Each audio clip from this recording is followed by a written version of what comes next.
If then you have been raised with Christ, seek the things that are above, where Christ is, seated at the right hand of God. Set your minds on things that are above, not on things that are earth. For you have died, and your life is hid with Christ in God. When Christ, who is our life, appears, then you also will appear with him in glory.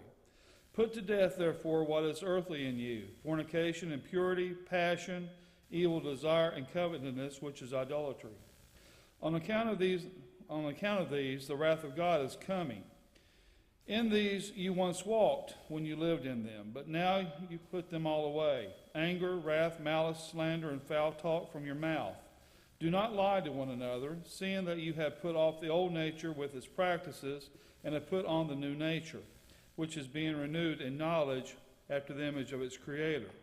Here there cannot be Greek and Jew, circumcised and uncircumcised, barbarian, Scythian, slave, free man, but Christ is all and in all. The word of the Lord for the people of the Lord.